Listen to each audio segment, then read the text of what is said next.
All right, we are coming on live here at JLJ Media. Hello and welcome. This is the When Calls to Heart After Show. I love saying that. And I'll be continuing to say that for at least another season.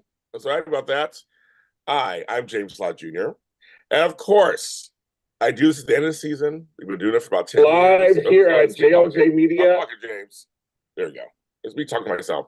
I do this with him every year, and I'm so glad that he agrees to join us because he's a busy man, folks. He's out there tweeting. He is on Facebook. He's in meetings, and he's my family, Brian Bird.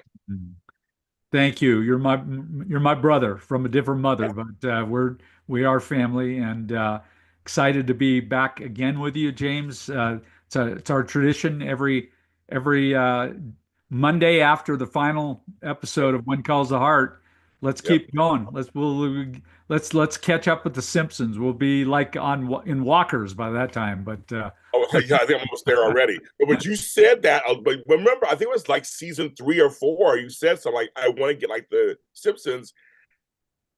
So, congratulations on season 12.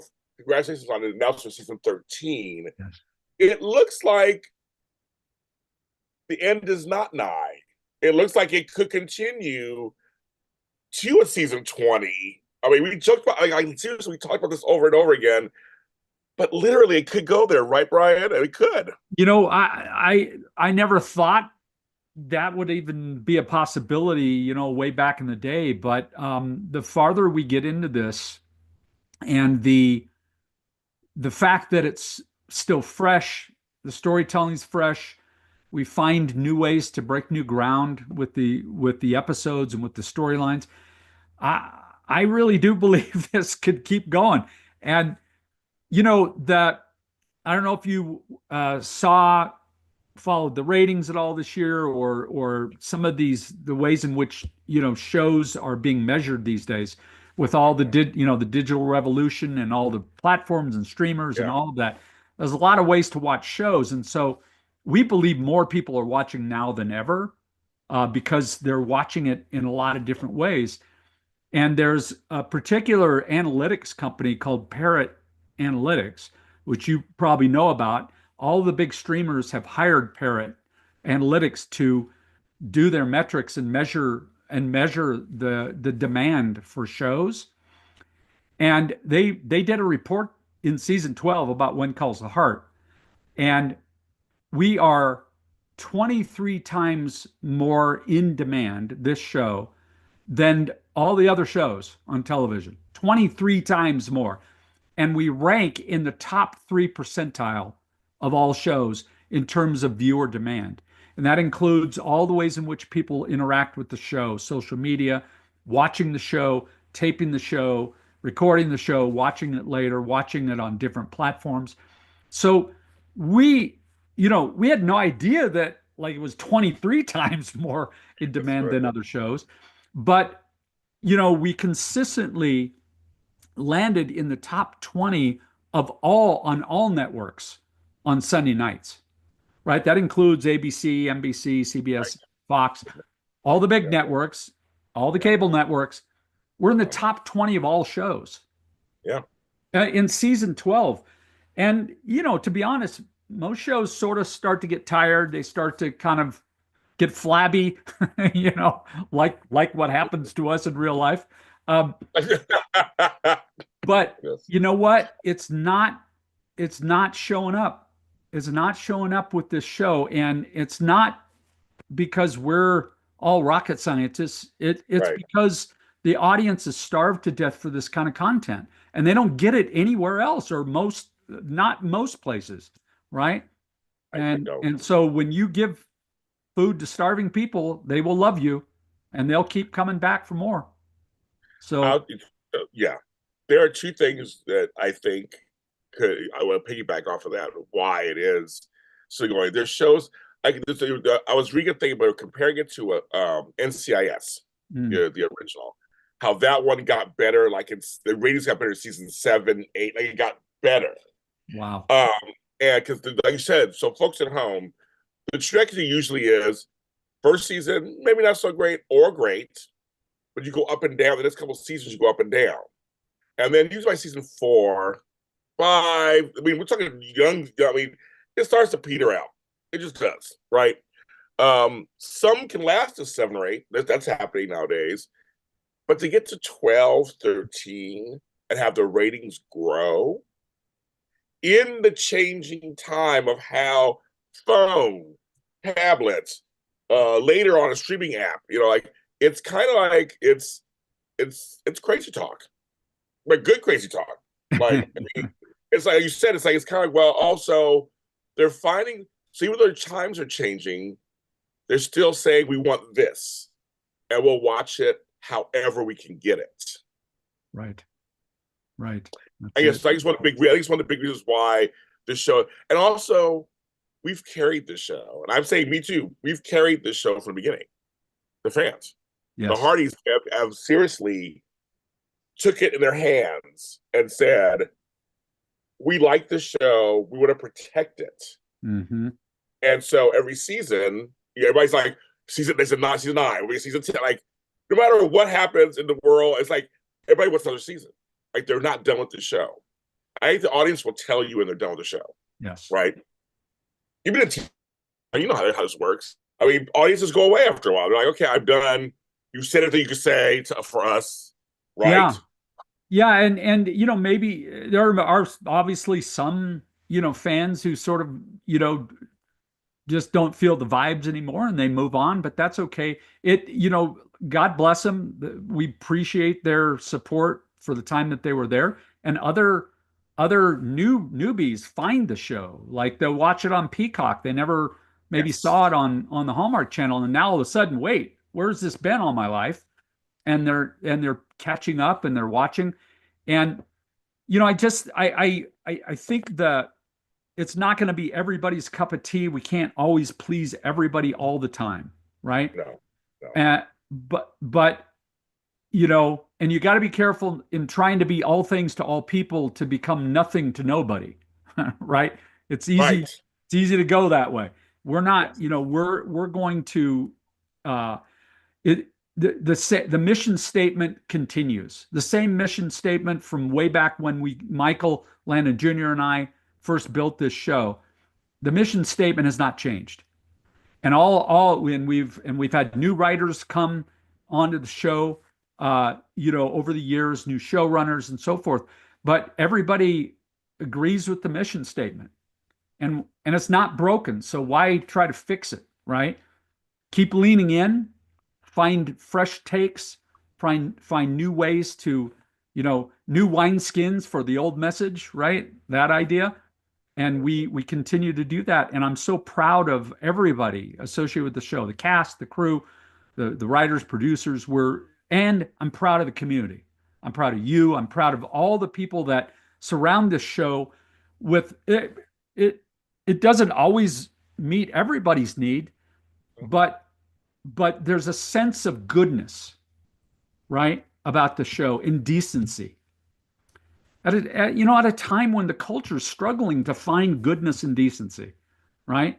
You can rely on When Calls the Heart to bring you goodness and decency. And I love that. I love being associated with that. In our business, James, it's not cool, it's not hip to do shows like this. Yes. Right? It's not edgy, it's not out there on the fringe. It's, but I don't really care. Like I'm not doing this for the adoration of my peers. I'm doing this because the audience is hungry for it and needs it. I want us to continue leaning into providing that nourishment for the soul that everybody wants. And other people can get the hardware and be part of the Aren't We Amazing Club. Our fans are amazing, and we want to continue providing them beautiful content. And the Hardys are their own entity, their own world. The community of the Hardys is now a thing in the culture. When the LA Times or People Magazine or Entertainment Tonight covers When Calls the Heart or the news about the show, they talk about the Hardys as if it's a thing, right? It's like a real thing. And that exists outside of us. I mean, we're Hardys too, but the community is bigger than the show It in is. some ways. And the legacy of this show is that community, and that community actually does good, decent things in their own backyards, right? So anyway, it's this ecosystem around this show that I think is the reason for the success, for the demand, for keeping this show vibrant. It challenges us on the other side of the cameras to do the right thing and to be good at what we do, and to be fresh and unexpected sometimes. But we know that the audience is hungry, and we know that what we're doing is good for them. And I can I can I can live on that vibe the rest of my life. Yes, I agree. Hello, Hardys, you're in the chat, and I want to read one person who said something that I want to read to Brian. Um, he's Dahlia Hamza Constantine. That's a name, folks. So I was talking to a friend about this, and she's a media scholar, and she said this is just something so unique, and it's worthy of a dissertation. Yeah. It really is. It is one of those things. It could be again. It's because it is such a. It's still going and getting bigger and going into the general population. My friends who don't watch this show, how are your Hardys doing? They know I have a fan base of people. How are they Wow. doing? Is the show still on the air? I mean, yes, it's on the air. Oh, I saw a commercial for it. They're like, their awareness of the show just from me doing this after show, which again, I want to thank everybody at home just that you guys have supported me through the years. Me and Marissa Serafini, who's still my girl, I just talked to her last night. We started the show because Marissa was like, James, I know you're gonna love it. You're gonna love the show. I did love it. I got on board, but I get benefits professionally out of this too. And I'm not even on the show. I'm like, that's how I mean, so Brian, so like I'm saying, really the recent ecosystem, that's what it is. Mm, It's this and this and this and this all surrounding the center, which is the show that you produce every year. mm. That's So what it well is. said. Beautifully. That's what it is. By all the Hardys folks. So it's bringing that. Yeah, thank you. I love doing this every year. Thank you so much. Keep feeding our souls, Brian. Yeah. Yes, we all want to move to Hope Valley. Hope Valley is getting bigger, folks. We're gonna talk about that in a second. Hope Valley is getting bigger. Diane C. Hi, Diane C. I know you. One Cost Artists, no aces for me in this chaotic world. Thanks to all of you who have a part making of the show. So yes, I know. I'll tell Marissa you guys love her. I'll tell her. Yeah, all the Hardy, and again, I mean, people are shouting out, England Hardys, Mitten Hardys, my Ohio Hardys. I love you guys. South Texas. I mean, there's just like it's just they're meeting up. They're still meeting up, Brian. They're meeting up. They're doing Yep. things together. They're hanging out. They're talking about the show. Like it's everybody's gathering. Okay, we'll get ready to tweet. Which after all, Brian, after all these years, after all these years, folks, I'm not good at live tweeting like you guys are. I'm so bad at it. You guys are so good. Brian, you're good too. I don't know how you guys do it. Because I'm busy watching the show because I got to do a show about it. Maybe that's probably Right. what it is. I'm busy watching it. But you guys out there are good. And Brian, you do it too. You're good too. Well, somehow I think everybody is like so excited about that X Tweet Fest or whatever you call it that Yes. they're recording it so they can go back and watch it as soon as as soon as it's done for the first time. They go back and catch up.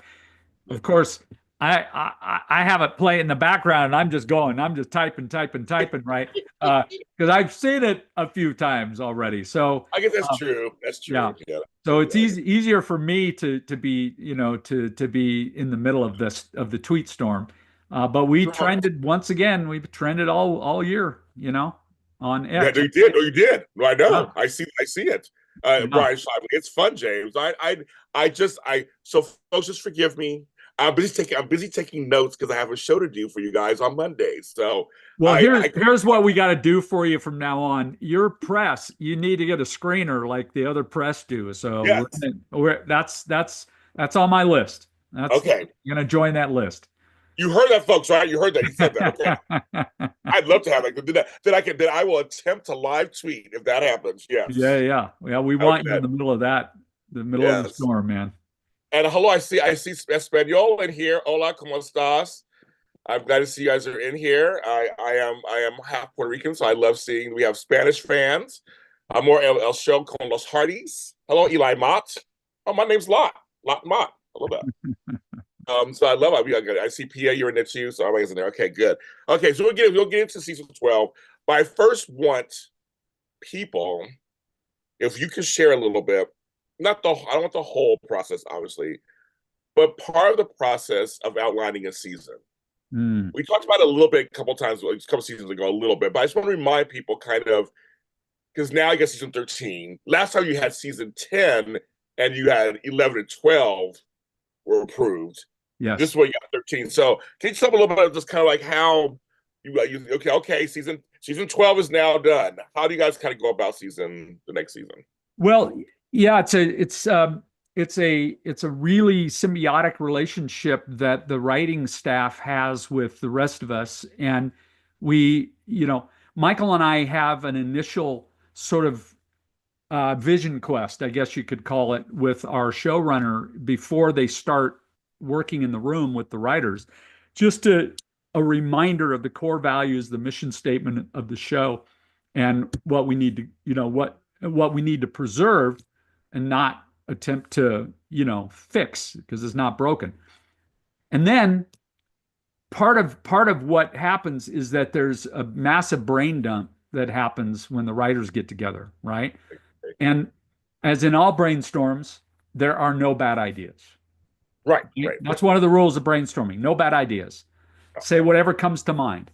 And it's easy. It's the cheapest part of the process is to just do a brain dump, right? Initially. And but what the writing team knows every year is that obviously they're going to give us a lot of humor, emotion, and romance, the famous acronym from Alfonso Moreno. I added a zero to that, by the way, or an O, sorry, not a zero, but an O, right?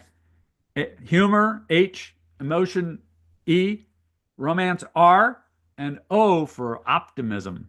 So that spells hero, I think. It does. So anyway, we know that that's always going to come into play, and so we never want to walk away from any of that.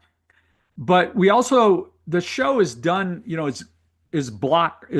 call it block shooting, and block shooting is where you shoot 2 episodes at a time.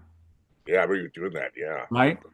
And so part of the secret sauce of When Calls the Heart is it's a continuing or serialized drama in that all of the big season long arcs, the mystery of the gold coins, right, goes for all season.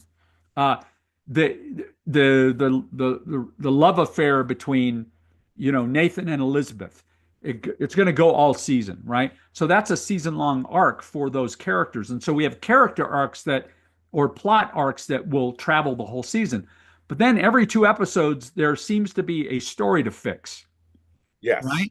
So yes. So the secret of When Calls the Heart is that the audience isn't left hanging with no resolve, no resolution. And so every second episode, a problem that's set up in the first episode of that 2 gets some sort of resolve by the end, right? And so that's how we block shoot the show. And so that hybrid model has worked for us for a long time. So, as the writers are already gathering for season 13 right away to start working on season 13, they know that they want to build some big arcs, right? Now, you all saw what happened last night at the end of the show. Elizabeth yes. and Nathan, right? Where you go, I'll go. They're off to Cape Fullerton, and we don't know how long that's going to be for, right? So the writers already have that in the bucket of ideas that they now have to continue. They have to pick up on that storyline. That was the cliffhanger becomes the opener, idea for the show. And of course, there will always have to be some big arc, and then there's the characters that everybody loves that we know we have to service with good meaty material, right? So one of the big wrinkles was and you'll probably want to get into this later too, specifically, but was the addition of Georgie, right? Melissa Gilbert to When Calls the Yes. Heart. Yes. And Yes. and trust me, there was real strategy in that, cross-pollinating those Little House fans, the Bonnet Yes. They're with the smart. Very, Hardys, very right? A smart. little marriage there. Yes. Very So we love smart. that. And people responded so beautifully to Georgie and to Melissa Gilbert that I think, and by the way, that big kiss between Melissa and Jack Wagner there Mhm. in her final episode of the season, that's Mhm. that's something we got to pick up on, I think. And Oh, they're so saying in the chat already. The chat is saying she must come back season 13. She must come back season 13. she They're already does. saying, yeah. She Oh, does. yes, So folks. we absolutely want to honor that desire. Okay. Okay. Everybody, she's Right? coming back. You already talking about it. She's coming back. So all that to say, that's a big long-winded answer, but you put all that into all those stories, ideas into the hat and start to mix them around, right? That's the first swath of how it works. Oh, they're so excited. Yeah, Melissa is a class act. She's somebody that people respect in real life. Yes. In our industry, we know she's a class act. She was for president of a gangster's deal. I Hey, mean, yeah. she's somebody really big. Yeah, because so this is my question I'm asking, because this is my second question I want to ask you. I'm glad you went into this. That is, the town is growing. We see it. More background actors, more cars. Someone pointed out to me that it was two taxis last night. I thought, I'm like, there's two taxis? They have two taxis? We have trains. No planes yet. We got trains, automobiles, horses. So at this point, for those of us who are longtime fans, longtime Hardys, we now care about every single character. So for me, a couple of times, like, I want to know more about Molly and that dude. That one more, like, but you couldn't really. You only gave us teases of it. Then I'm Yeah. like, I mean, I know. I'm like, well, Faith only has a piece of a story, kind of, but she's kind of attached to, like, so. So how do you even, as this is, yeah, the show's growing, the ratings are growing, but also the show's growing. Yeah. How do you guys, like? We know who the leads are, kind of. We kind of know who the the top of the call sheets are, Yeah. right? But all these other characters, we actually care about all of them at this point. So how you can't always please all of us, right? So how do you manage that? Well, yeah, all of that is growing, right?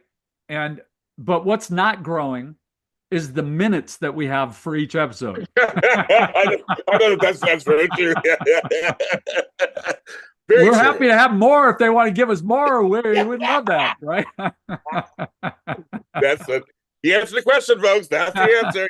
There we go, kids. So yeah, so more plates spinning, right? Right, right. With having to keep going to those plates and keep them spinning Yeah, before they fall because they start to wobble and then they're going to fall and crash.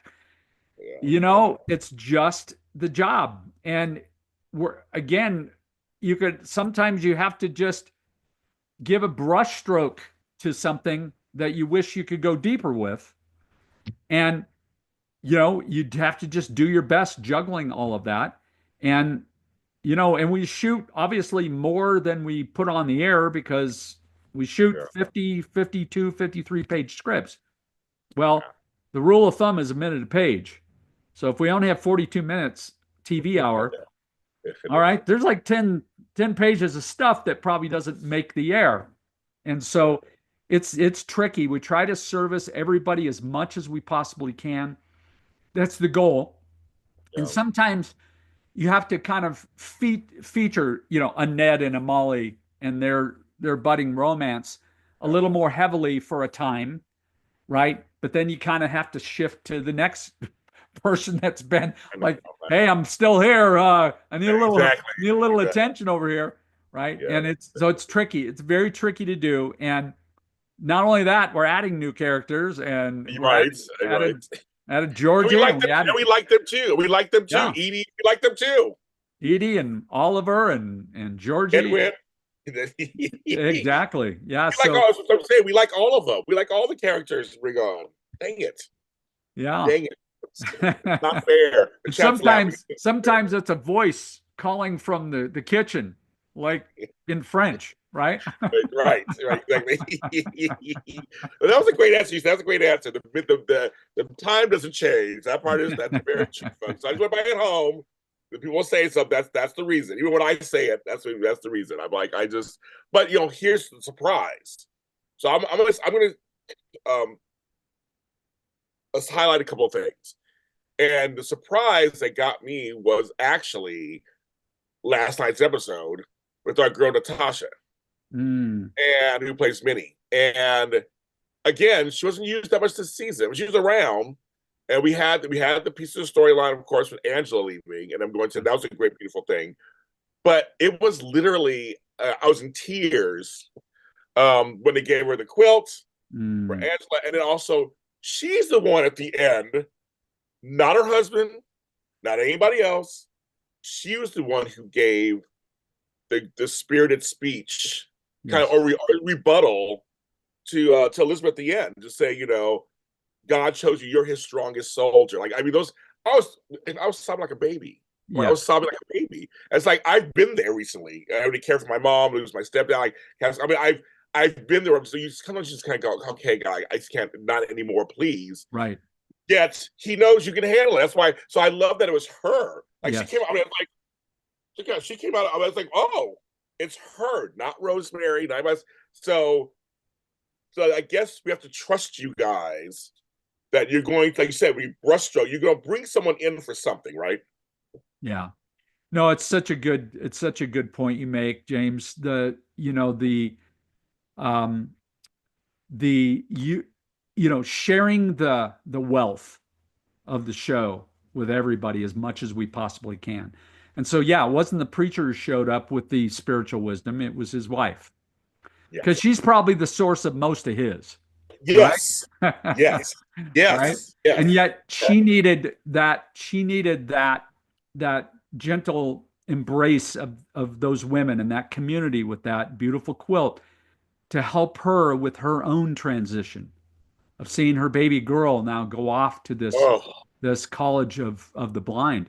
And it was deeply moving. And by the way, that quilt, right? That's not just a prop made by our art department. oh, okay. That was made by Kirsten Miller, who is one of our Hardy's admin's daughters, who, Oh, yes. Oh my God, I know them. Yeah, I know them. The whole yes, family. Christy Yes. Miller and her daughter Kirsten makes those quilts, those beautiful quilts. And so it was a Hardy who made Oh, that piece in the show. And that's where this blending of the ecosystem even shows up in that way. And I love that so much. I love that it's so much. amazing. I want to shout to Christine because her daughter at least made me a present years ago, also handmade present. I still have it. I still Yes, have it in the room. it's So so that beautiful. so again, it's like the Hardys. Like we have talented Hardys. So you're part of the show.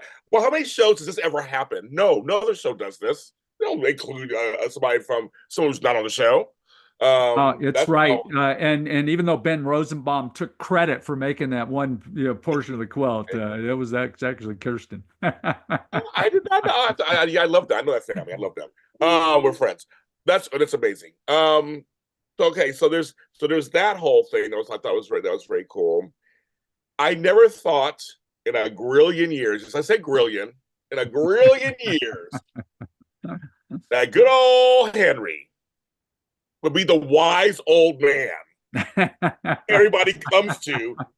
I like remember Marissa hated his character. It's like, oh my God, he's so evil at the beginning or all of that. And I'm like, and he was so shady.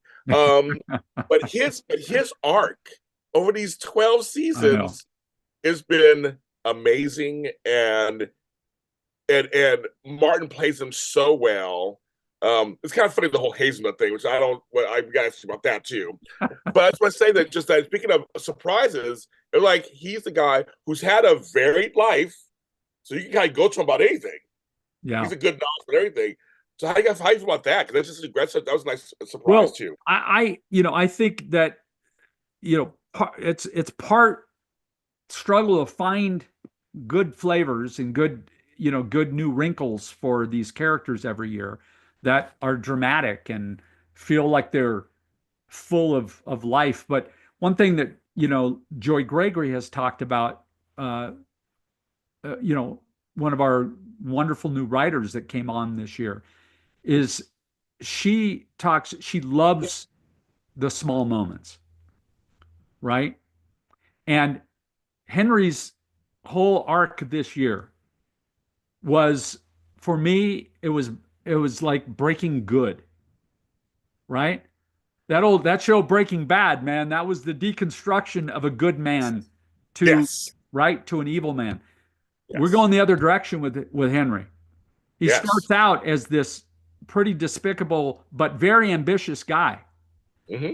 to a man who now has wise advice for the others in town and is perfectly content minding the hazelnut trees, the peace What's of with that the, what's in with the his life, hazelnuts? What's with the right? hazelnut, Brian? What's with the hazelnuts? I kept laughing the whole season. Like, what's with the hazelnuts? Is The that something that is hazelnuts are this is where the ecosystem kicks in again too.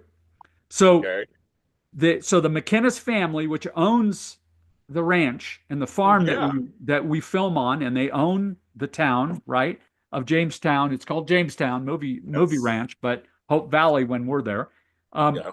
uh, they part of their agreement with the farms. I mean the agricultural commission in Vancouver is that their farm has to, it's zoned for farming, and So, and we're doing filming there, right? Which is a little different right. than farming.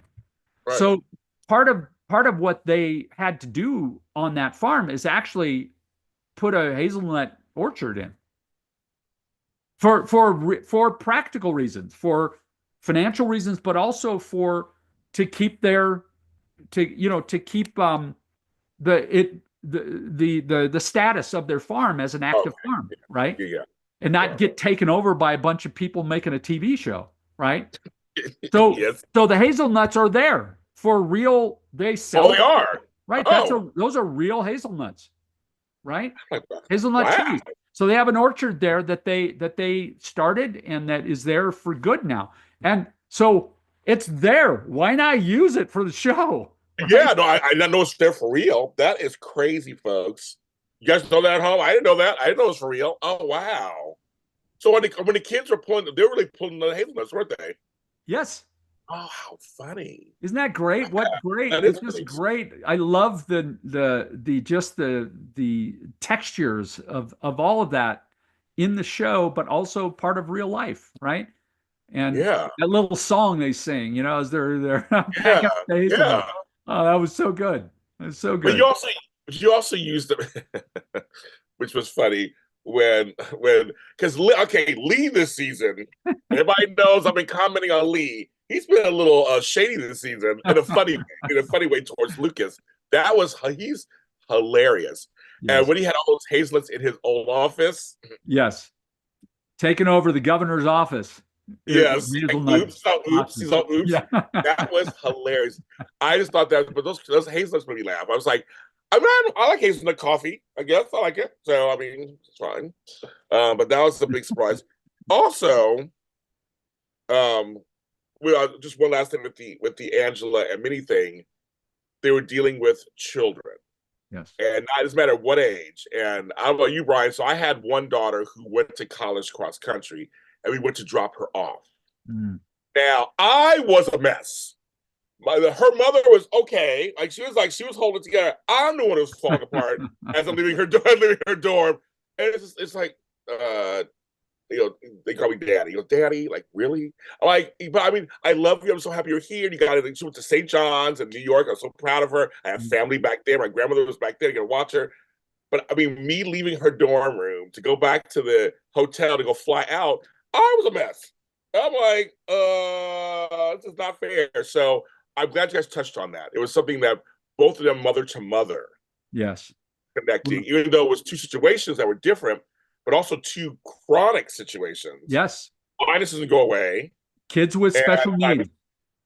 special Kids with needs. special needs. Absolutely. I went through that 4 times with 4 kids I going know you have. I know you and have. dropping them off. And it it's always a challenge for mom and dad because their life will never be the same, right?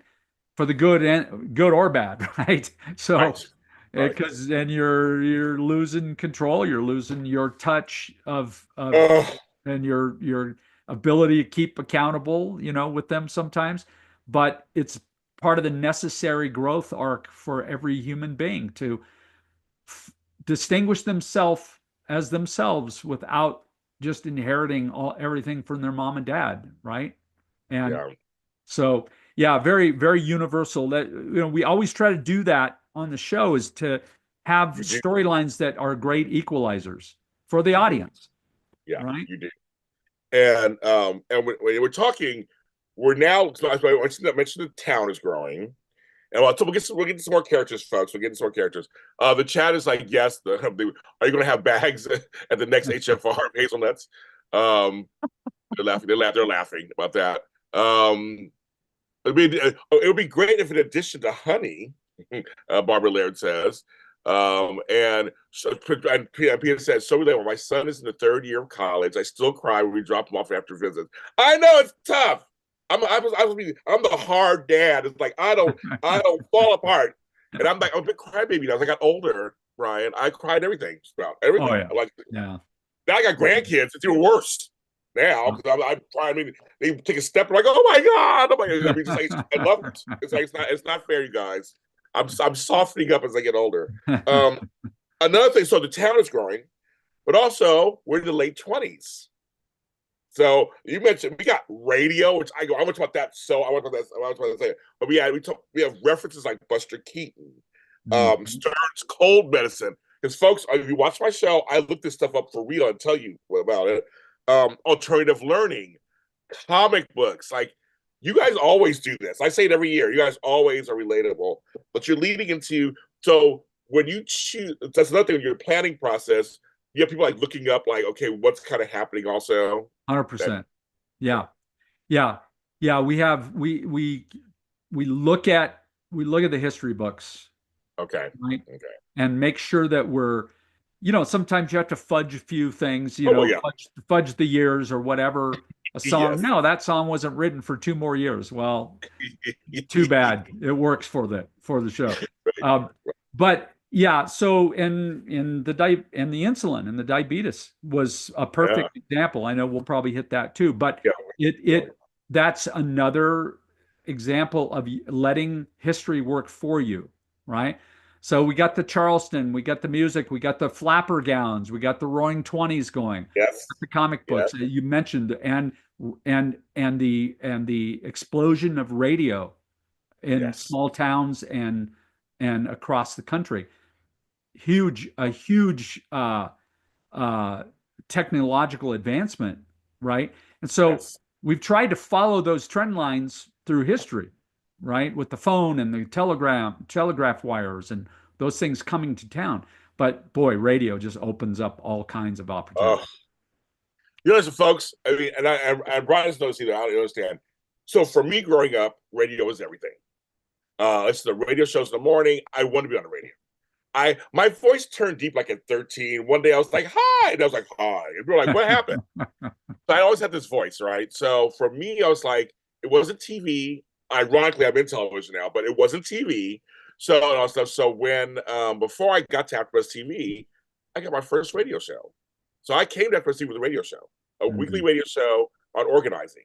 And that was my dream. I thought I hit the jackpot. I'm like, I have a weekly radio show that goes out to millions of people, and I'm good. I was happy because radio is my thing. So to see this story, another surprise, to see this storyline happen and how they have to produce it, it reminds me of my podcasting. Yeah.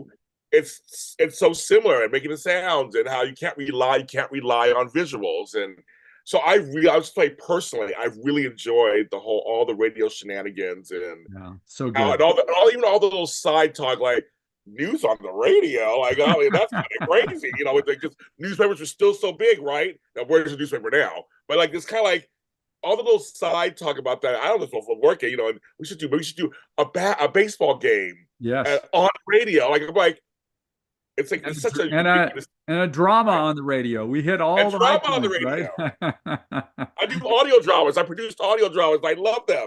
I love Yeah, so that's so I good. love the whole radio thing. I loved it. I just thought personally it hit me in a spot that made me smile.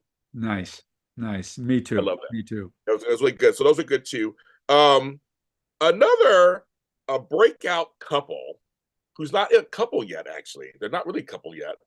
A breakout couple, but they work. I call them breakout couple, non-couple. It's Ollie and Oliver. So we Yes. get a new character brought in. It was already with drama already, earnest drama. It was good drama. And those two actors have such great chemistry. Oh my gosh, on heaven! I Yeah. was like, wow. And the whole because they're not really a couple. That's right, they're not a couple. So, but they work so you gave them great stuff. So you talk about them because it almost feels like the next generation, so to speak. Yes. Absolutely. You know, we prior to season 12 and the early planning and so forth, when we started talking about the shape of season 12, we said, wouldn't it be, since some of these kids are growing up right on the show, you know, they started out as little kids and now they're like older teenagers who are going to have to experience adulthood.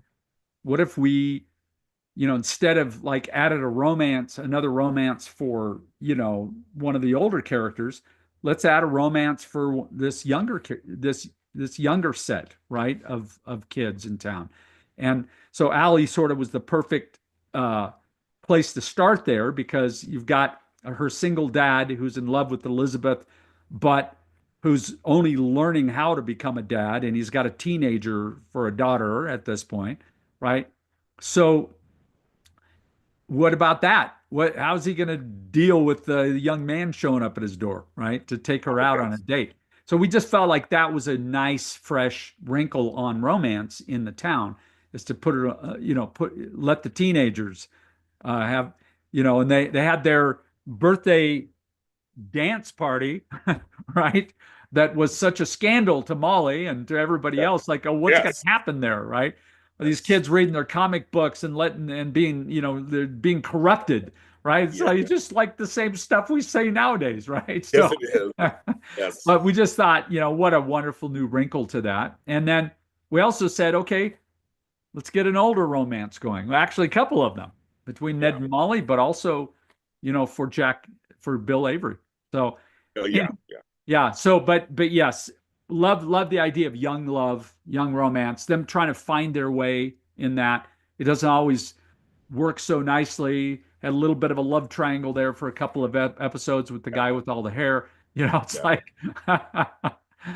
so I But called him Sunshine on that's he had some good hair. He had some good hair. yeah. When you're young, right? When you're young, you have Oh some yeah. good hair.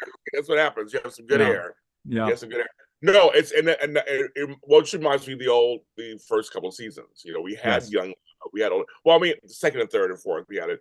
I so it reminded me of that. It reminded me Yes. of okay, now we're springing up again. They're not a couple. Yes. They're leading there. They're getting there. So next season probably, but as a father of two daughters, it was not easy for them. So I'll Yes. tell you, it's not Yes. easy for them. I say I know how men think. I know how boys think. What's going on? So it was not easy, but I like their husbands. I do like each of their husbands. I do. I Nice. approve of it. They both asked they asked me for their hand in marriage. You Nice. know, they did. Good young And, men then. so, Yeah. yes. They're laughing. The guy with all the hair. Well, he had great hair. I love you know, me. I love. I got my hair. My hair's hidden right now, but I love my hair. Somebody said I love seeing all the variations of love story. First love, love at an older age, recovering from a broken heart, newlyweds, forever loves. Well, you know, from the beginning, it was we had this huge tragedy happen, and we had a lot of women who lost their husbands, right? And we were all so it's good to see that now we're going into a fully formed town That's right. where it's people can meet up. We have a saloon, we have a cafe, like people can actually meet up. So I kind of like that people are saying Bill and George are your next great couple. You know, I'm sorry, folks. I like Lucas and Edie, and I want to mention her too. What a great addition to the show. She's a Yeah. great addition. We got a Yeah. lawyer. We got a lawyer. I was like, I love it. Yeah. You got Yeah, Bill's got to share his office with the lawyer now. That like that's hilarious too. yeah. We'll get to him too, but so she's inspired. So Yeah, I mean, Miranda, what a breath of fresh air for the town. Like we've yes, seen you know, Fiona was quite a great character We in her love finale, her. off and on there, and brought kind of a fresh perspective. But Miranda now brings another fresh perspective, a professional woman who actually, you know, has achieved a lot in her life, and Yeah. not out of necessity but because she's gifted and smart. Yeah. So Yes. love that addition. Love the potential there for Lucas. Yes. He seems like he needs a gal like who can keep up with him, right, on the ambition side, and so who knows how to play cards with him, right? Yes. And had to have a bourbon with them or whatever. She's actually Exactly. keeping up. Mhm. So we love Edie's addition to to show. We love how her personal storyline and professional storyline synced up with the town, right? Yeah. And this mystery with the gold, So Yeah. a lot of really nice ways to weave the stories together. I agree. Hello, Miss Jeanette Stevens, my girl, and hi, Mark. How you guys? Thanks for all you do. They're out there tweeting and sharing and running the page. You guys are great. So I was want to say that out loud to you guys. And let me just say, James, you kind of hinted at this, but it was that you mentioned Jeanette and Marg, who are trusted Oh, they are advocates, completely. Oh, yeah, run completely. really run the sort of help. They're air traffic controllers of the Hardee's, airplanes. And Yes, so, they are. but Yes. we are letting everybody know that there will be another Hardee's family reunion. It's Okay, coming, folks. There'll be another right? one. So we'll be Okay. watching. We Watching. won't give the save the date out quite yet, but soon. And they should keep their eyes open for, the information that comes out on the Hardee's family reunion. So we're excited about that. Hey, folks. You heard that? Yes. And everybody's talking about Jeanette and Mark. Yeah, they are great. They're great. They're champions. Yeah, they're champions. Yes, you guys do carry the show. You guys do. Back to everybody's talking about Edie. So and Fiona. Okay, first of all, I love Fiona. We love Kayla Adams. It's and her story. I know it's a quick little arc. It was still a very powerful arc. Yes. Modern woman trying to save and like you said, Edie's a modern woman too, but she's different. You're right. They're two different modern women. And but see, Edie knows who she is. Kind of, she found her profession where Fiona was trying to figure it out. Yes. Kind of, right. So Right. great with that too. It's good to see Kayla. We love her. I wish she was on more, but you're right. I think Edie will do nicely. I think she will do nicely. But I have to so time for have a hard question, folks. We talk about everything, folks, on the show. I do not shy away from nothing. We talk about everything on the show. So I'm going to ask you to our 67 people who are watching on a Monday night. Thank you, folks, for watching. Hit that like button if you like me. Follow me if you don't follow me already.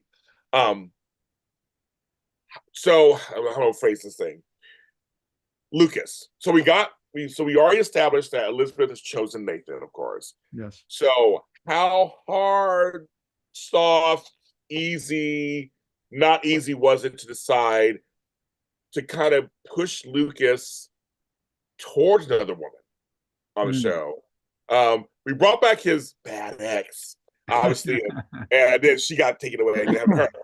But yes, but now with Edie coming in, and most of us in the chat, we like her so far, so it's good. But how hard was that to kind of go, okay, now we're going to give him something outside of Elizabeth? Well, in season 11, he was so caught up in, having to deal with Jessica Rabbit coming to town, right?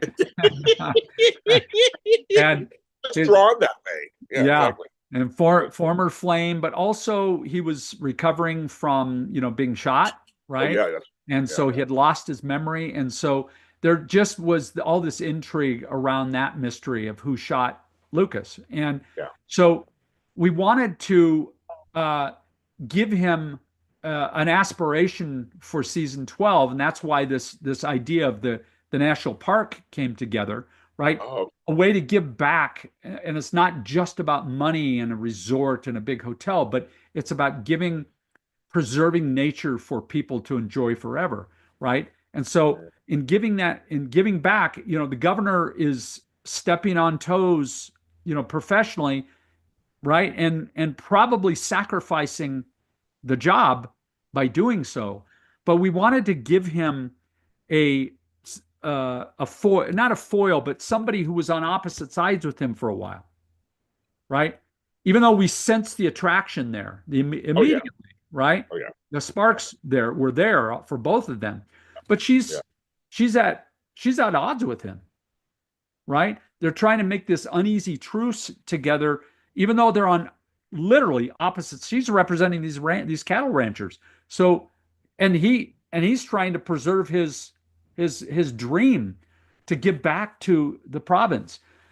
And we just felt like that was a really interesting new way to introduce a woman into his life.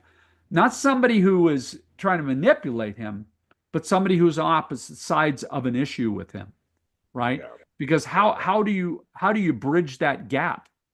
And it was so cute in the final, episode for her to say, "Well, you can fire me. I can dance with you if you fire me," right? He says And you're fired for the duration of the yeah, dance. exactly, exactly. So, it was just I just think that was a wonderful addition. We see much future for Edie in Hope Valley. I like that. I like that. But also, like I said, I mentioned Shady Lee this season. You guys really had Lee and Lucas not at odds for a lot of episodes. I mean, it was kind of like we all again. We're like, oh my, I'm like, I feel bad. I'm like, come on, they're friends. They got working out. I mean, like, it was really. I mean, it was a little uncomfortable. Yes. Yeah. It's you think Lee is, he's a great guy, obviously, but he's a man. I think he's a Yes. man too. It's like, and their bromance was like broken. It was like, what's going on here? And Lucas was so sad. He was like so sad all the time. This is his friend. Yes. Well, this is what politicians deal with all the time, right? They're they're pulled and pushed and pulled by all these competing forces in their lives. And here's a friend, a real friend, Yeah. who's a man of conviction, Yes. who also gives the benefit of the doubt to people, Hmm. right? He's got grace for people usually. But Yeah. I believe that whole storyline was meant for Lee to remind Lucas who he really was, I think so too. Yeah. right? And we all need tough love. We need people to bring the hammer down when we need it, Yeah. right?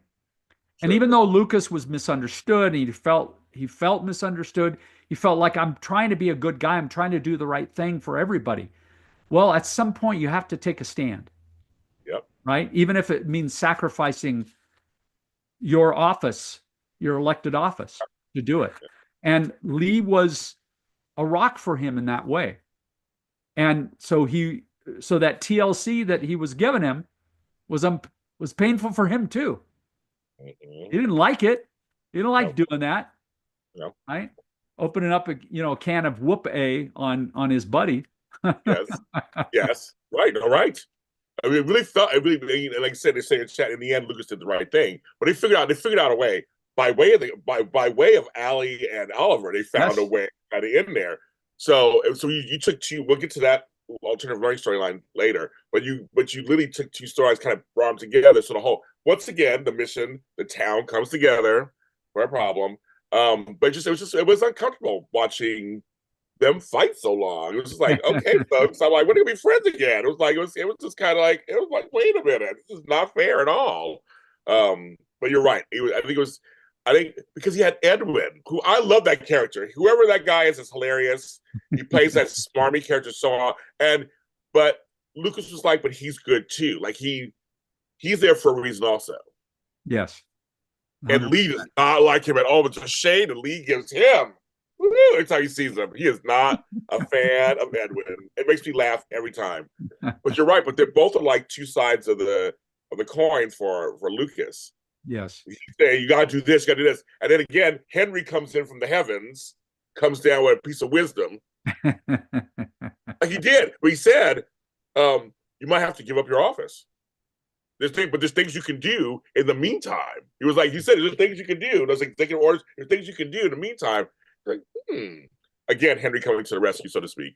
Yes. There was that poor Edwin, but Eric Gal. Thank you, Eric Gal's his name. Thank you. Hi, Eric Gal. More Edwin, please. I know he is that guy. That dude is hilarious. I don't know where you found him, but he is. So I'm glad you brought him back this season. I'm glad Me you brought too. him back. Me too. Yeah, Absolutely. he's a good one. So speaking of strong characters, people, and he so if you guys are coming in now, Mr. Gilbert will be back for season 13. He said it a little earlier. He will be back for season 13. She'll be back for season 13. George is another. Your show does this, and I've noticed from the very beginning. The women are strong, and I loved when she met up with Bill after all these years, and she was like, you never saw me as a woman. You saw me in class as a, as she was, and she's kind of like, I wish you'd see me as a woman. So it was kind of funny the way she did it. It was like but you always create these women characters that are really strong. I love that. Is that a conscious choice Yeah, too? it is part of it's part of Jeanette Oak's books originally Yeah, that's too, true. That's right. right? Like the strong, women had in that time, women have to be strong now too, Oh for yeah, oh yes, right? yeah, But definitely, yes, like they didn't have all the luxuries of modern day life to make life easier for them. So we Michael and I always believed from the beginning, like this has to be a town full of women who have to take control, right? They've lost their husbands. There's yeah, nobody else who's going to do it, right? So they need to step up.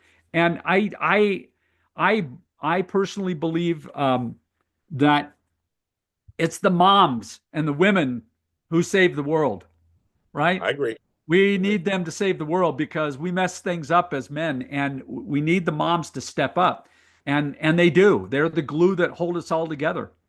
And so we wanted the show to very much always resonate that way.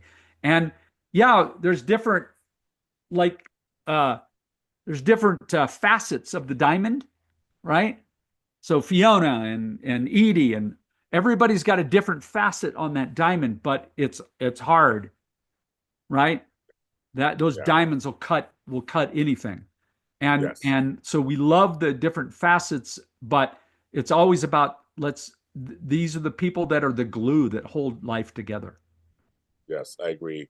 And speaking of that, so there are a couple other side characters you guys introduced, and now you're telling me how you do it. Now I see. Now I'm seeing the pattern. Like now you said, I'm like now I'm seeing the pattern of the show. Um, One thing that was we had somebody come to town, much like Elizabeth, but yet end up being a lot like Rosemary. And I thought, and I want to ask you this question after I saw that our storyline arc ended. I was like, when she came to town, it was Eva, right? Yeah. When she came to, was she supposed to be a reminder of both of the ladies, kind of where they came from? Was that the thoughts, or did I just get that out of it?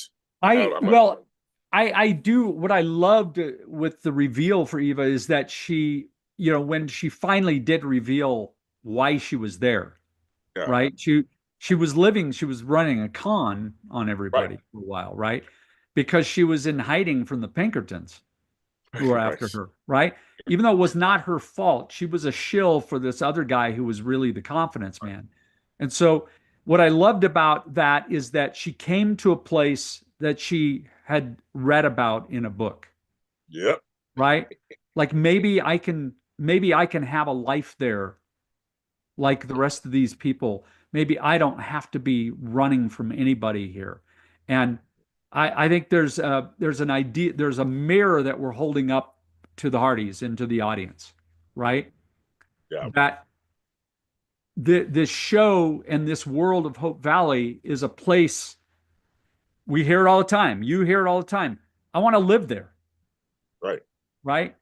We often say that Hope Valley is an example of the world as it should be, yes, I agree, I and agree, that it can be yeah, if we just all pull together, it can be that. yeah, But we believe that's why people want to live there. yeah, So the writers, they've heard that too, right? They pick it up from the Hardys and they see it. Oh, I wish I could live in Hope Valley. Well, here we go. Here's a character who is them, right? Yeah. Yeah. Right. No, I guess right. Okay, I see that now. Yes. Okay. So I just love it when we can hold up a mirror like that to the audience and say, Yeah. come on in. Because you're right. Yes. Okay. Now I see that, but I still got out of it from the conversations because Rosemary was not having it. She Right. was not having it, and they had those. And her and this were talking. It was hilarious. They were talking Yes. about that.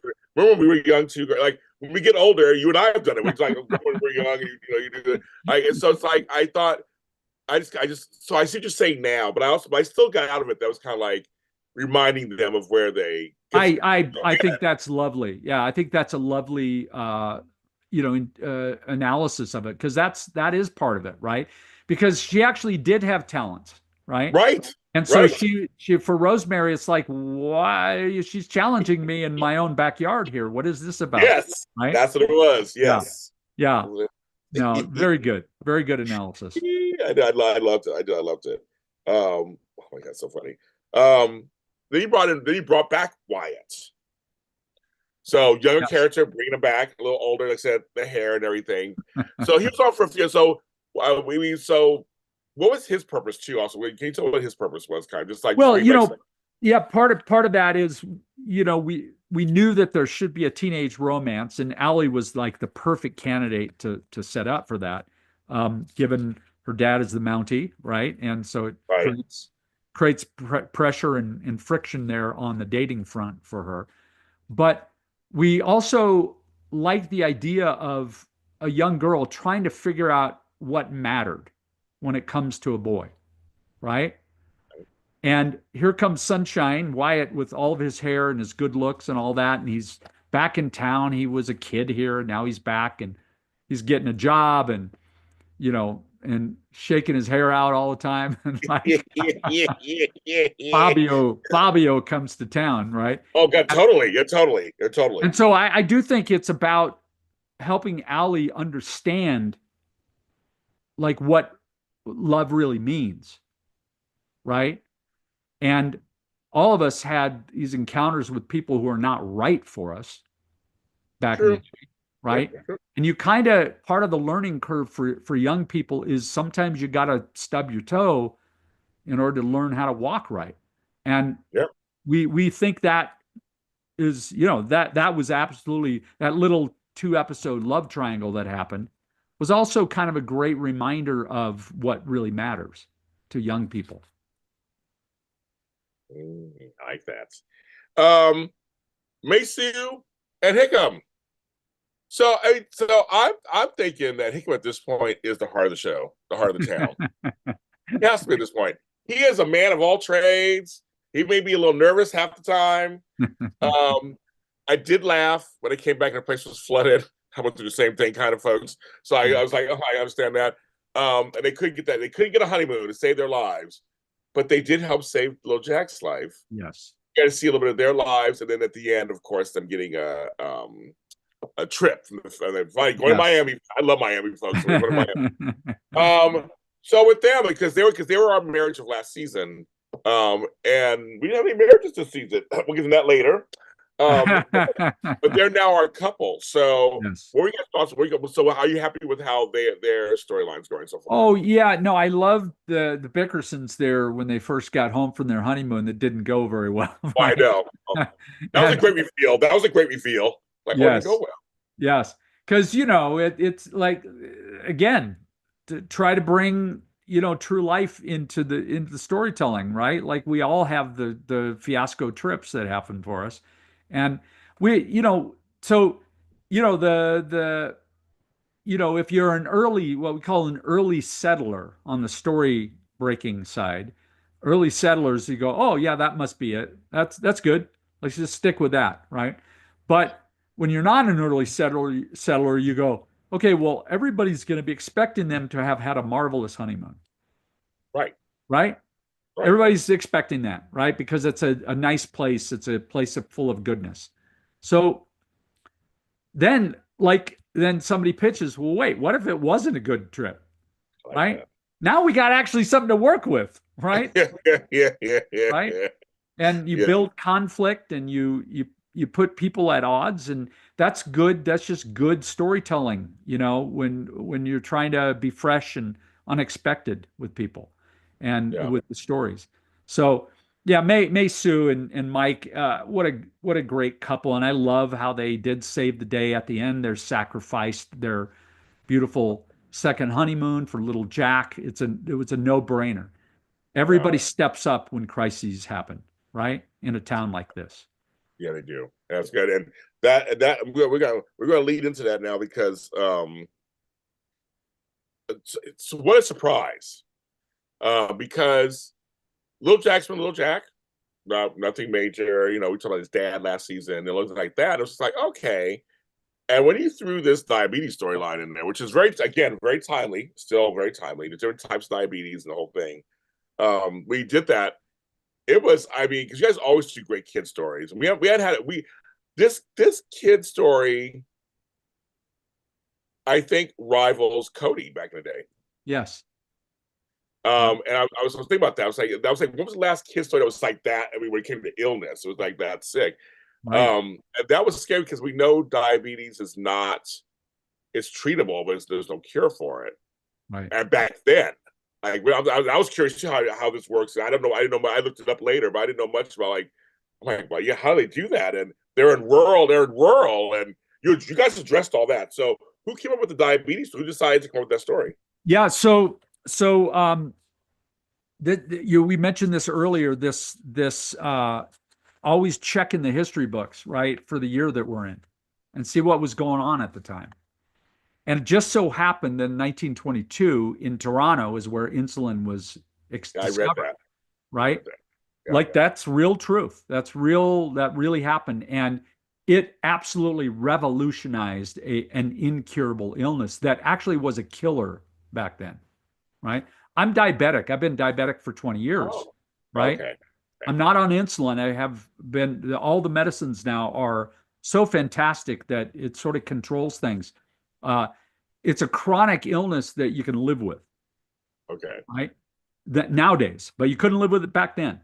No. And so what feels like a fatal moment in hindsight, it wasn't, but in the moment it was, because it just so happened that literally in the time of the story of, or the time of time period that we've chosen for Hope Valley, literally that same year is when insulin came. So it just felt like, wow, this is like a story waiting to happen here. And making the most, precious child in the town, Oh, I know. namesake of the town, Oh right? my God. Making him the most vulnerable one Yeah. gave people flashbacks of season 5, Yeah. right? We know Totally. that. Yeah. We know that. And Yeah. we've made it clear that we're not going to take people through what they went through in season 5. Okay. There we go. Oh my goodness. Yes. So Woo! I thought episode 11 ranks Oh, up there with one of the best we've done. we're Right? we're going there next. That's the whole thing. I was gonna say Yeah. the scream Yeah. for help reminded me of when she found out about Big Jack. 100%. 100%. It was the same wail, mournful wail, Yes. right? Yes. Yeah. And Kudos to Aaron. Kudos to Aaron Aaron was, for that. It was yeah, good. It was. kudos to her and for channeling that same, it was PTSD is what it was, Yes. right? Yes. Yeah. And so Oh. I just thought it was deeply moving. And, to be honest, we hear from some Hardys, it's like, wait, this show is my happy place. I don't go here for real life. I go here for escape. I go here for fantasy, for fun and delight. Well, I would challenge anybody to tell me that you didn't get that in season 12 in You got it. doses. We got it. Oh yeah, we got it. Yeah, overdoses of it some places, Yes. right? Yes. There's plenty of that. Yeah. I have always felt that this show was best when, like I said earlier, it provides the great equalizer, right? Because all of us, the last time I checked, all of us are going to be in the hospital Yeah. someday, somehow. We've already been, probably, many of us, but Yeah. we're going back there too, right? Right. We're Right. all going to end up there. And we're all going to end up in those boxes, right? Last Yep. time I checked, 100 Yep. the mortality rate is 100% in our I know world. Now, exactly. do Right. people want the reminder of that constantly? No. We know that, right? Yeah. But we all go through it with loved ones. We're all going to lose loved ones. Yeah. What better way for a show to be of service and to provide uh, the guidebook for how to live right? And even as you mentioned, right? The speech to Elizabeth, Yeah. at the very end, you're capable of so much that you Yes. don't know you are, right? I need to hear that in my life. I do. I need to hear that, Me too. Me right? too. We all do. And so Yep. this show provides that for the audience too, because we don't know what's going to happen tomorrow. We could, we're not guaranteed anything, No. right? So No. having a, a primer like When Yeah. Calls the Heart to help us through those moments. Yeah. It doesn't happen all the time, but I think it needs to happen sometimes, because that's real life. We all have to go through that. So I won't ever apologize, even for season 5. I don't ever apologize for season 5. I Yeah. thought it was some of the best episodes we've Oh ever. yeah, no, they were. No, they were. It was Yeah, heart wrenching. Yes, no, they yeah, were. yeah. And Yeah. the apocalypse it caused for some people, we won't do that to them, right? Downton Abbey did it to their people too, Oh right. Oh right. Yeah. Yeah. right? Yeah. Yeah. So I don't, we're not going there, right? But the near misses of life where grace and courage have to step in to help us through, we need those reminders that you can get through this, right? God is there to help you through. And, you know, it may not all go according to our best plans, but last time I checked, he has plans for us to prosper Yes. and for us to have hope and a future. And I trust that promise in scripture for Well, our people in Hope Valley. I feel, he's always leading in our direction. He's rooting for us. Yes. He's set up parameters for us. So I mean to go by. So I'm with you. Even though all the stuff I'm going through, with my roof collapsing, my friends, family losing homes in the fires in Yes. January, we came together. We same here. We Yes. came. I saw LA come together. On a Yes. little side note, we came together.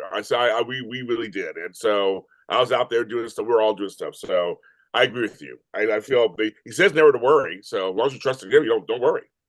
Yeah, and No. it also brought the whole community back together to do what the Yes. community does best, which is what we want all communities to do, Yes. right? Yes. Yes. And I'm about to tell you something. I got to tell you. So the episode 11 was crazy because it felt like I was okay. So okay, two things. Got two things right. So first, the diabetes story, the first part of it. I think what made me nervous for the first time ever watching a show, well, like this is in modern times.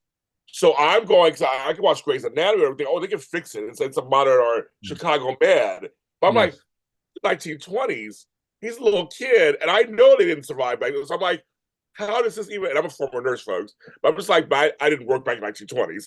Not that old. But I was like, but I was kind of, I think as a watcher, as a viewer, I was extra going, but this is a different time period. So I was like this to TV, trying to see how you guys are going to fit it. And then episode 11, I'm looking at the clock. I'm going, it was at the 45-minute mark. I'm like, it feels like you kind of wrapped up. Everybody's dancing and had a good old time.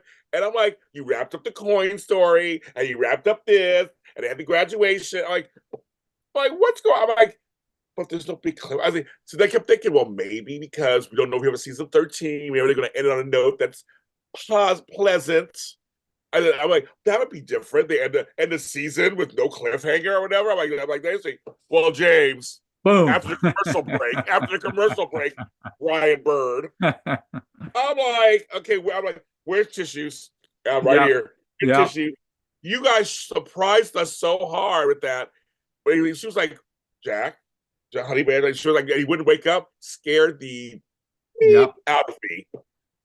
And I was like, oh my goodness. and just having Rosemary frantically like try. I mean, it was like, here it is, here it is, here it is, and Yep. it tied back into that letter from Granny, which I thought a nice nod back to her. Yep. And people asked if was it Brooke Shields come back anytime, and we don't have plans of that. Or Keep watching. stay tuned, folks. Stay tuned. You guys asked that. Stay tuned.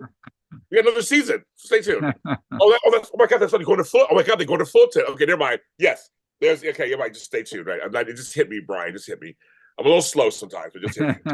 Yes, they're going to Fulton. But anyway, so that's what it was like. It was like real life. It knocked the wind out of my sail because I thought, well, they're tying everything up. It's all great. Okay, everybody's fine.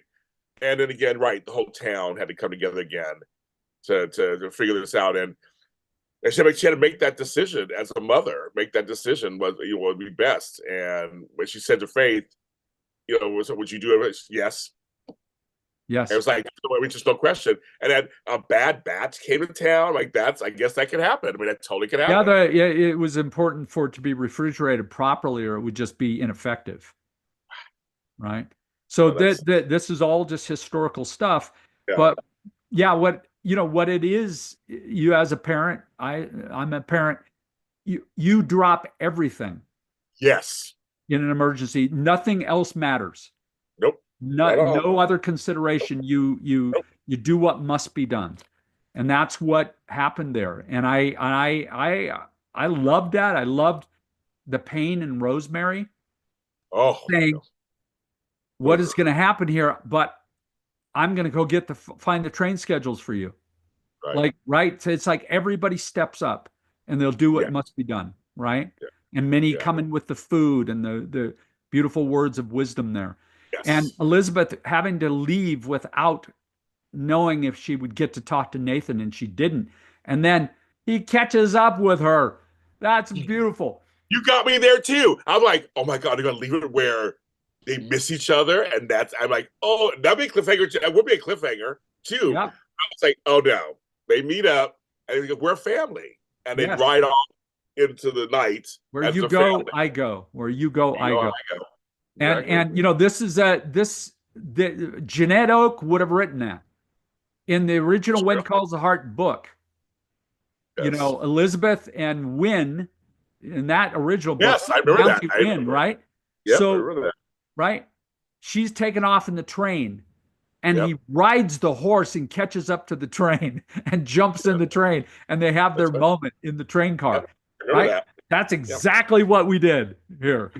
You did. And folks, me and Marissa actually read the books. You can check out our we did episodes on those too. But yeah, and I agree also. That scene with Rosemary standing alone as the taxi drives off. Everybody knows I got a giant crush on Pascal. She knows that too, of course. It's my girl. Rosemary can do no wrong for me. And so I'm going to switch it up for a second because one of the best things this season,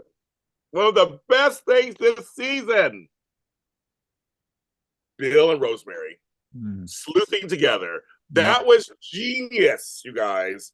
That was genius. I know it's one word, but you know what I mean. It was like, oh my God.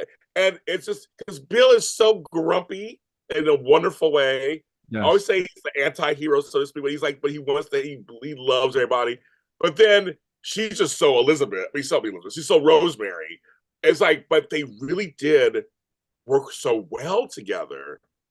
Yeah. And just try to, it was hilarious. It was good. Them bringing Nathan in. Oh my God. and the DeMarcos.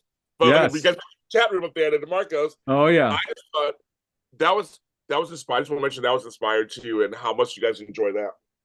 Oh, again, we're in the 20s. We're in the roaring 20s, and so you got to pull out the flapper gowns and the headbands. Yes.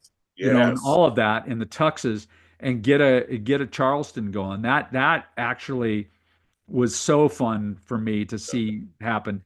And and the big it was a Gatsby. We kind of invoking Gatsby there too. So I loved it. I loved the production numbers, the production value of that. I also love the radio drama that went awry, and now it's all women doing the radio drama Yes. because all the Yeah, men I are sick. know. You know, no, so many fun wrinkles, and I think Yes. we're going to see more of that in I like season that. 13. I really do. Well, everybody in chat's mentioning and I love that scene too, of them helping Nathan get ready. Yes. Hilarious. How they both were talking about him like he wasn't there. And he goes, well, you should do this. And I'm like, well, he's kind of like that. Like, he's like, hello.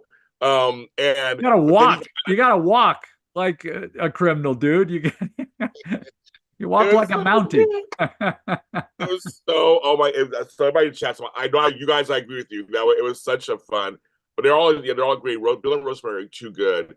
And even when George came to town, Yeah. it kind of dismissed her a little bit. Rosemary thought, wait a minute, don't leave me out.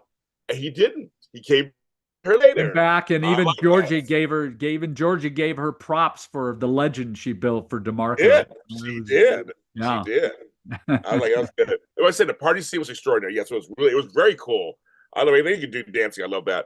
Now, also, I do want to mention, and someone mentioned in the chat too, because episode episode 11 and episode 12 were so good. I mean, it's just a great ending to the season. When the Invisible Ink and Yes. eating, reading what her uncle wrote her, and Rosemary had to kind of say, "See, like, but there's so much you did. Like, there's like there's much more you can do." Like, it was just like it was such another touching, tear-inducing moment. Yes. And fun too for some very droll kind of humor from Nathan, as they're following the treasure map, and he goes, "Of course, a treasure map. I'm a Mountie doing an investigation, Yes, and we're here because of a treasure map." And then we get to the invisible ink. Oh, a treasure map with invisible ink. Ink. Also. Of course. I did. Well, but also I want to mention this too because I did want to ask you this, and I wrote this in my notes. The Garrison cousins were kind of funny. Like Woody was kind of a funny character, and they were Yeah. kind of like, was that on purpose? I was like, I know it's a serious thing about the coins, but when Hope got out of jail, they were kind of funny with each other. They were kind of hilarious. Yeah, I think there was a nod to not want to go too dark, with Okay, that storyline because it was really a national treasure kind of yeah, storyline, right? And so, having the nephew be sort of Bill and Ted's Excellent Adventure, yeah, exactly, totally,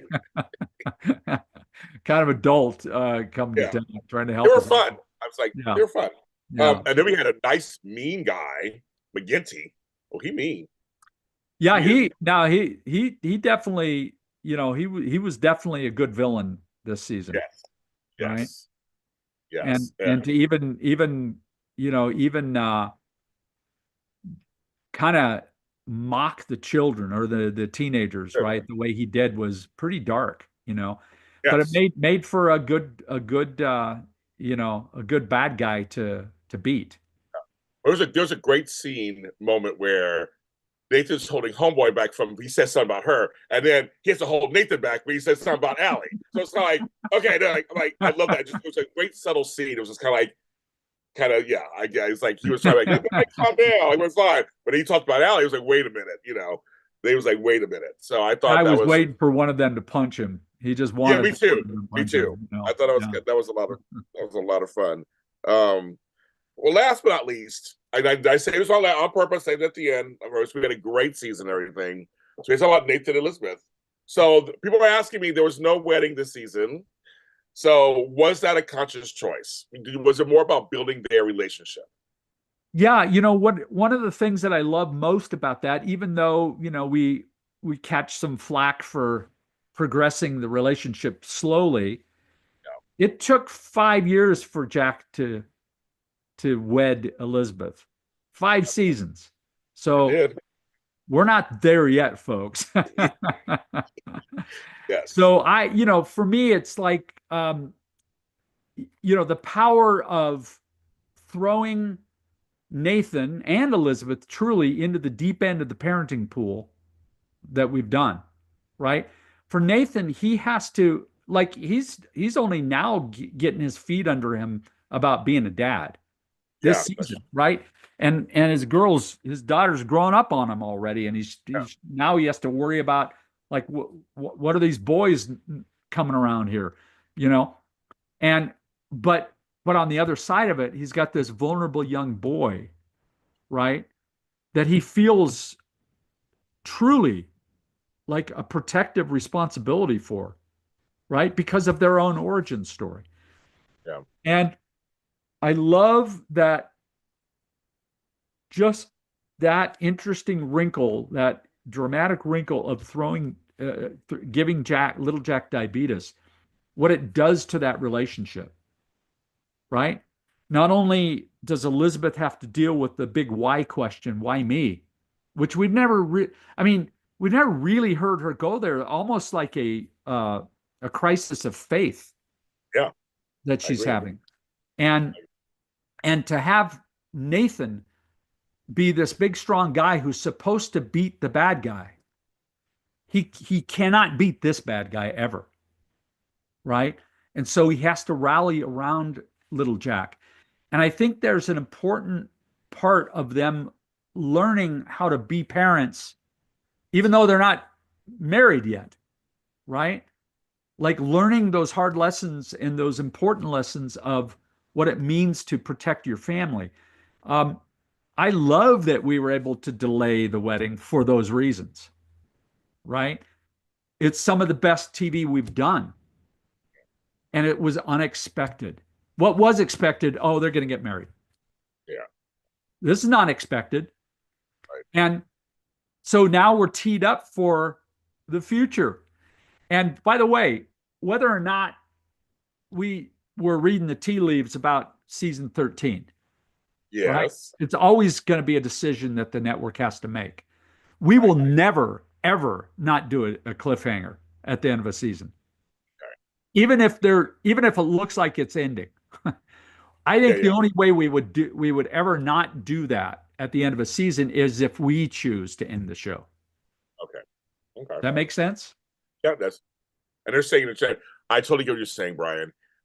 Yes, I want to say with you, it was the conversation between Nathan and Bill that broke him. And as a guy myself, I had a few of those the last couple of years where I had to talk to another guy. It was like, because folks, I think I said this 4 years ago, we're fixers. Yes. Men are fixers. We just want to fix it. We want to fix it. We're not all about talking about it. We just want to fix it. And when we can't do that, it's a natural instinct. I think it's a natural instinct, right, Brian? I mean, I had two girls. I raised two daughters. Yes. For me, they taught me how to be more emotional. Right. Because there were times they didn't ask me. You have daughters too, I know. They didn't ask me to fix it. They wanted me to hear them. Yes. And just be there, right? Just be there. So Nathan was like, "I'm gonna be there. I'm gonna do what I can. I'm gonna be there. I'm not gonna go. I'm gonna be there." But I want to do more. So I felt that so in my soul, I felt that like, fix it. See, that one little diagnosis brought a treasure chest. Yes. Of power and pathos and drama. And I'm so proud of that. I love that when that happens. And everybody's going to get what they want someday. Right? But you can't have everything you want all at once. Well, in the world, I think it was either Erna Phillips or Agnes Nixon, somebody from the soap world who started the soaps back in the 60s or 50s, 60s, said, you don't give everybody what they want. That's the whole point. You give them some stuff, but you don't give them everything they want. Of course, that's the point of watching a continuing drama. Yes. And I will readily say, that it's actually very possible to do a show about a married couple and keep all the romance and keep everything you need. Little House on the Prairie did it for 9 seasons. Yeah, they did. Yeah. And 209 episodes. So as a married couple, so it's absolutely doable. We're not afraid of, oh, well, somehow if they get married, that'll be the end of the show. No. Yes, the chase is as satisfying as the destination, right? But when they do get married, people loved when Jack and Elizabeth got married. It was the most romantic, 3 episodes before he died of the show. So we're not afraid of it. We've had a whole bunch of weddings on the show, Yeah, yeah. right? That's true. I want to side note, folks, a little promotion. I did interview Karen Grassley a few years ago and love her to pieces. She wrote a book. So on my channel, in between the pages with Karen Grassley, and her book is really good. Mm. But she thinking of being married in a Little House on the Prairie. I've interviewed several members of Little House on the Prairie, so you can see those interviews on there. But I would say with her, I fell in love with her. We had a great conversation before, afterwards, off camera, on camera. She's a hoot and a holler. And again, for me, it was a dream come true because I love that show so much. So it was a dream come true. So I did interview her. So you can check that out on my channel. If you guys are fans of A Little House on the Prairie. A few of the others. I interviewed some people from that show. So okay, season 13, 2026. Very excited. I guess you have to. Is there any? Is we always did it this way? So I was like, is there anything you can say at all about anything in the ether or anything? Well, I think I made a pretty strong hint that there's probably going to be more Melissa in the show. Yes, everybody, you heard that, folks. Yes. Right. And there I will say that Elizabeth and Nathan don't come home that quickly. Oh, so we see some Fullerton for a while then. Ooh. Yeah. And we have the ability on this show to go to new places. Yeah. Right. And we have the ability to this show to get on a train. Yeah, right. I agree right now. Yeah. Even if the train is built on the saloon, in the saloon. That's the magic of Hollywood. Hey, Right? I love it. I do. I love it. But yeah, we can't do that. You're right. You can't. Yeah. We were in, we're in Capital City with Lucas and his governor's office, in the past. Yeah. So we can move around a bit, right? In the show. So I love the idea that Elizabeth is headed with Nathan to Cape Fullerton to get this life-saving medicine and a good supply, a ready supply at the clinic that's already been established there. Yeah. In the proximity of Jack's mother. No, I'm excited already. So I'm already excited already. Hit, everybody. And hit, wink. Yeah. And I think we can expect more fireworks in the way of love and romance between, Bill Avery and Georgie. They're saying in the chat they want it. I wanted to, folks. I wanted to. But in the chat, they're saying more. That was an epic kiss that came off there. I know. And see, you cannot forget. Come on, Brian Bird. Jack Wagner. He was a leading man. He was a hot man back in the day. He was All I Need, that song. It was #1. He was like, I watched Smith Frisco on General Hospital and Melrose Place, but he's like, you got to bring that back to him again. He's still got it. He's still got it. He still got it. He does. Yes. Also, and I was going to say to everybody wanted to praise Little Highland for his work. Yes. But as usual, all the kids are good. And just seeing Opal as like almost a young woman, I mean, it's crazy. I'm like, we watched her with the brown bear like all those years ago. Like the kids are growing and everybody's getting taller and little Goldie with those big cheeks, man. Right. Could have been a Little Rascal. Yeah. Oh yeah, she's so that little actress you got for Goldie is such a cutie. Oh, cutie pie and hair too. Yes. Hair too. Yes. Well, everybody's liking Bill and Georgia. How funny. Okay, well, it's okay. Guys like that. Thank you, Mr. Bird. Thank you, Brother Bird. Thank you, Brother Brian. I always love doing it, James. We'll do it until we can't do it anymore, until we're just a brain in a jar, hopefully. I can say, just roll whatever part of me up. Yeah. Still voice activation. Little voice box in the throat here that you can. Yeah. But it's season 35. There we go. Love it, brother. Yeah, love you, man. Love what you do, and blessings to all your audience out there for all your shows. You got a lot of shows, and I'm honored that you still do this one every year. So I'm so proud. Yeah, it's my pleasure. No, seriously, it's my pleasure. And you Hardys out there, I love you to pieces. So thank you so much. Share the show with everybody. he told you what he told you. He shares all kind of stuff here, so he does every season. You make the show a big hit for me every season we do this. And I appreciate it more than I can say for my network, because I'm celebrating 5 years as my own network this week. So it's kind of a funny anniversary for me. And can I do a shameless plug for something else here? Please do. I was going to say, please do. Yeah, in the vein of Hardy's saying, how can I wait 9 months till the show comes back? Right? It's like, well, I got good news for everybody. So on April 3rd and April 6th, our spinoff show, When Hope Calls, season 2 is happening, and it's coming on Great American Family on April 6th and on Great American Peerflix, the streamer, a few days earlier on the 3rd. So if you want your fix of hope, faith, and love on a show that is from the Jeanette Oak storytelling universe, just like When Calls the Heart, you are not going to be sorry. Alfonso Moreno, our great showrunner for a few years on When Calls the Heart, he's got 6 great new episodes cooked up for everybody. And we got some great guest stars coming on there, some great stars. So I hope all the Hardys will at least figure out how to go over there and watch for six episodes. Yes. Let's go to Brookfield. I'll be there again. Again, my announcement is I'll be doing season 2 after show again. Nice. Like I did the first time. I love When Hope Calls. So hopefuls, join me Mondays. I'll be doing my reactions again.